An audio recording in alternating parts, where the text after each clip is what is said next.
Halo semuanya, selamat pagi, selamat siang, selamat malam. Ketemu lagi sama aku, Diva Ari Pratiwi, mahasiswa PGSD dari Universitas Negeri Yogyakarta.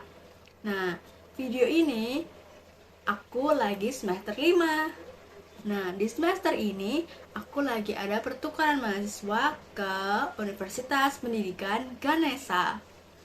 Nah, video kali ini aku mau refleksi sedikit nih tentang apa yang udah aku pelajarin di mata kuliah pembelajaran PPKN SD.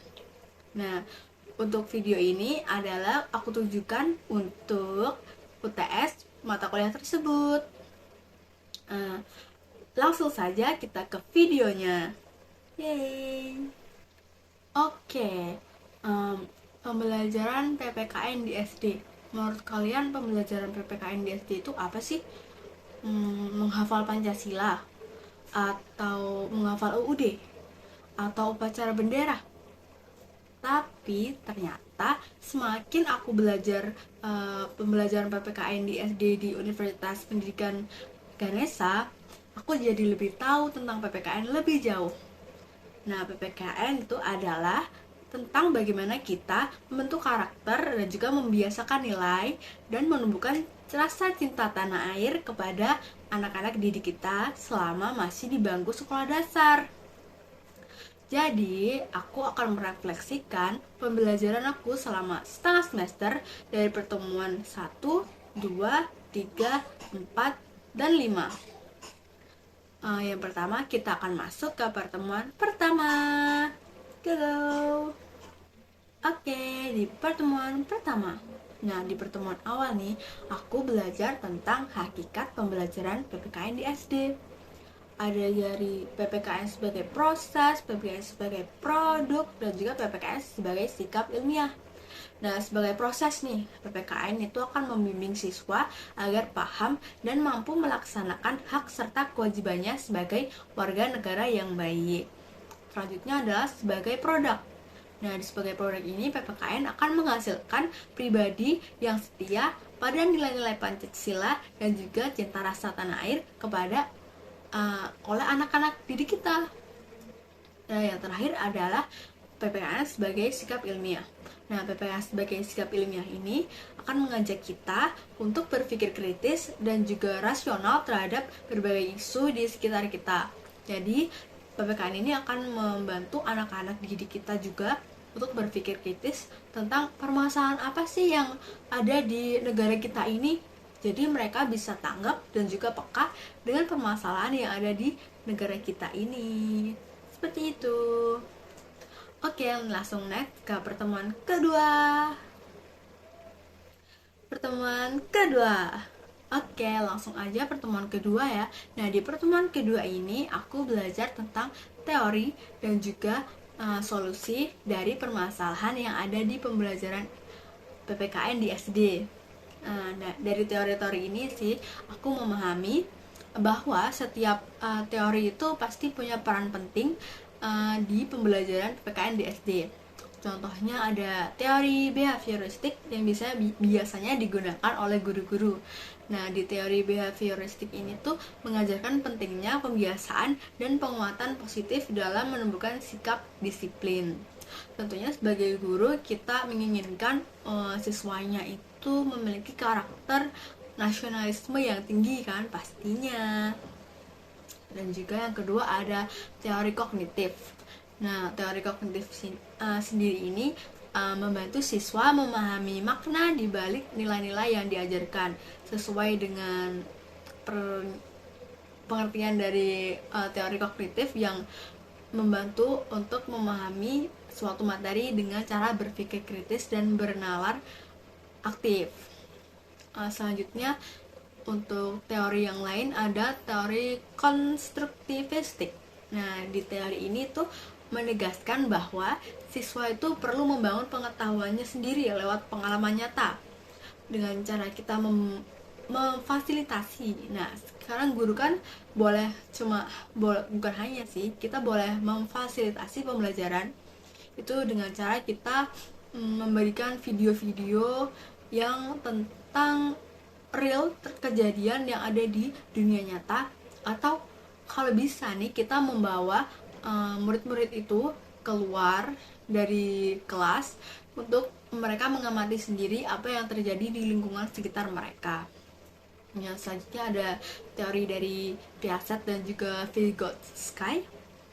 Saya belajar dari teori ini bahwa anak SD itu belajar paling baik melalui interaksi sosial dengan kegiatan yang konkret. Sama seperti dari konstruktivistik tadi, kita dapat memperkenalkan siswa-siswa tentang nilai-nilai dari pembelajaran PPKN SD melalui media pembelajaran yang kontekstual, yang konkret, seperti itu. Jadi solusi pembelajaran PPKN bukan hanya tentang mengamati metode saja, tapi tentang menghadirkan pengalaman belajar yang hidup atau pengalaman yang nyata, yang kontekstual bagi siswa, bagi peserta didik kita. Seperti itu. Langsung ke pertemuan selanjutnya. Pertemuan ketiga. Nah, di pertemuan ketiga ini, aku belajar tentang model, pendekatan, dan juga strategi yang dapat kita lakukan pada pembelajaran PPKN di sekolah dasar. Nah, pada pertemuan ini tuh membuka wawasan aku banget tentang model dan juga strategi pembelajaran yang dapat digunakan, yang menarik dan juga interaktif. Nah, salah satu yang paling aku suka banget itu adalah pendekatan problem-based learning. Karena dari based learning ini kita akan memberikan masalah, dimulai kita memberikan masalah kepada anak didik, langsung setelah itu mengajak siswa untuk berpikir kritis, selanjutnya siswa akan bekerja atau berdiskusi dengan teman-temannya jika problem based learning ini dilakukan dengan metode diskusi kelompok. Nah, dengan bantuan diskusi kelompok juga akan mengembangkan kemampuan komunikasi mereka kepada sesama peserta didik, seperti itu. Dan juga selain pendekatan tersebut juga ada pendekatan lain, yaitu kontekstual dan juga humanistik, yang juga relevan banget jika diterapkan untuk pembelajaran PPKN, karena kedua pendekatan itu sangat mendorong siswa untuk memahami nilai bukan hanya lewat kata-kata, tetapi lewat tindakan dan juga interaksi sosial. Metode ceramah sebenarnya masih bisa digunakan, karena untuk pembelajaran PPKN sendiri, pemberian materi langsung dari guru itu masih sangat dibutuhkan oleh siswa, agar siswa itu juga lebih memahami apa yang benar dan juga faktanya, karena dari guru juga akan memberikan materi yang fakta.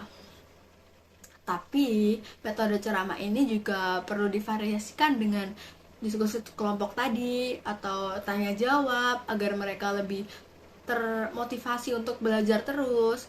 Terus ada juga dengan permainan edukatif, dengan kita memberikan media seperti menggunakan game, kayak kita memakai quizzes atau word wall seperti itu, agar mereka tidak jenuh juga dengan metode ceramah ini. Karena kalau kita hanya memberikan ceramah dengan berbicara terus menerus, itu mereka akan bosan. Jadi bisa dikombinasikan dengan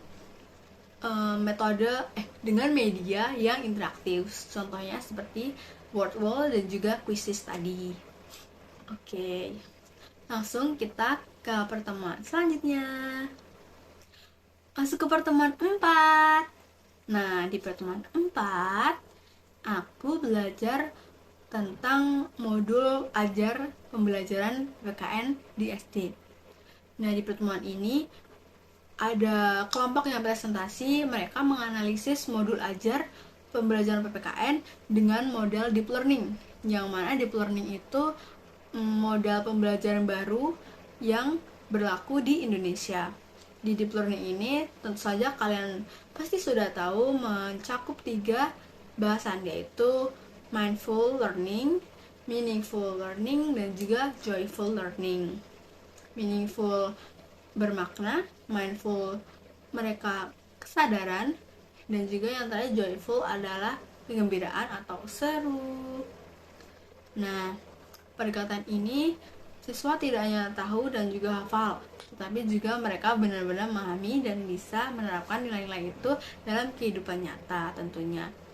Dengan modul ajar ini saya juga belajar bahwa dalam membuat modul ajar kita harus memperhatikan kesesuaian dengan kondisi siswa, mencakup variasi kegiatannya, serta evaluasi yang dilakukan itu harus jelas, harus objektif, harus komprehensif, dan juga saat kita membuat modul ajar itu harus sangat diperhatikan, karena dari modul ajar ini siswa akan dapat mencapai ketercapaian pembelajaran atau dari TP, karena dari pembelajaran ini yang akan kita dapati adalah keberhasilan siswa-siswa kita, karena modul bukan sekedar dokumen tetapi cermin dari bagaimana guru itu merancang pembelajaran yang berpihak kepada siswa agar semua siswa mendapatkan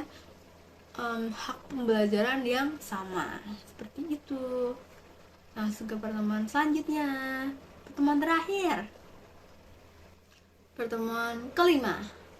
Nah, di pertemuan kelima aku belajar lebih lagi tentang modul ajar pembelajaran PPKN di SD. Nah, pada pertemuan kelima ini juga catatan dari hasil diskusi atau analisis dari teman-teman kelompok yang lain. Nah, untuk apa saja yang sudah mereka temukan adalah syarat atau isi yang harus ada di modul ajar pembelajaran PPKN agar modul ajar tersebut itu baik dan juga siap untuk digunakan pada pembelajaran di SD. Yang pertama adalah menggunakan pendekatan deep learning yang harus sudah memuat mindful, meaningful, dan juga joyful learning. Yang kedua harus bisa student center atau fokus pada siswa, melakukan tanya jawab dan juga diskusi bersama gurunya dan juga siswa atau dengan dibentuk kelompok kecil. Yang ketiga adalah bisa menggunakan problem based learning. Dalam problem based learning ini guru akan memberikan permasalahan berupa yang ada di dunia nyata, lalu siswanya akan mendapatkan pertanyaan atau pertanyaan pemantik dari kita, dari guru, dan juga mereka akan menemukan solusi dari pertanyaan yang kita berikan.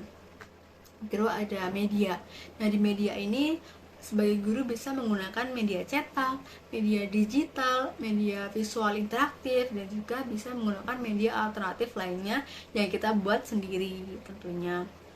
Yang kedua adalah metode. Metode yang bisa digunakan adalah ceramah interaktif yang sudah bervariasi dengan permainan, dan juga ada metode tanya jawab, metode diskusi kelompok, eksplorasi ke luar kelas dengan bertemu dan berinteraksi dengan orang-orang yang ada di sekitar sekolahan agar mereka langsung paham dan akan kontekstual, mereka akan belajar konkret seperti itu. Yang kedua, yang selanjutnya ada penugasan.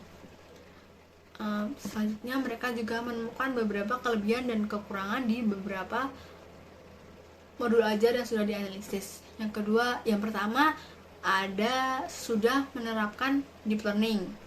Yang kedua sudah struktur atau sistematif. Nah, maksud dari struktur sistematif ini adalah mendukung ketercapai kompetensi atau tujuan pembelajaran. Dan juga pada modul ajar ini harus memuat bagian-bagian penting dari modul ajar, yaitu ada tersedianya TP atau tujuan pembelajaran, tersedianya capaian pembelajaran, maksudnya harus ada model pembelajaran yang digunakan itu apa, metode pembelajaran yang digunakan itu apa, dan juga strategi yang digunakan. Dan juga harus memuat evaluasi atau penentuan hasil belajar, bisa berupa evaluasi aspek dari kognitif, bisa juga dari afektif. Nah, dari kognitif ini bisa berupa tes dan juga bisa berupa observasi oleh gurunya sendiri. Nah, di modul audio tersebut, aku jadi melihat kalau sebagai mata pembelajaran PKN itu tidak cuma hafalan saja, tetapi sekarang itu harus menilai dengan proses pembentukan karakter dari siswanya. Dan juga sebagai calon guru SD yang baik, tentunya kita harus menghadirkan pembelajaran PPKN yang hidup, yang menyenangkan, dan juga sesuai dengan keseharian mereka. Dan juga harus penuh makna. Nah, pembelajaran yang membuat siswa tidak hanya tahu arti Pancasila, tetapi mereka juga dapat menjalankannya di kehidupan sehari-hari. Jadi seperti itu refleksi aku tentang pembelajaran PPKN SD pada setengah semester ini dari Universitas Pendidikan Ganesha. Nah, mungkin sekian dari refleksi saya. Terima kasih sudah menyimak video ini. Juga semoga kita semua bisa menjadi guru yang menanamkan nilai-nilai Pancasila dengan hati. Karena pada akhirnya mengajar PPKN itu berarti menanam benih karakter untuk masa depan bangsa. Sampai jumpa.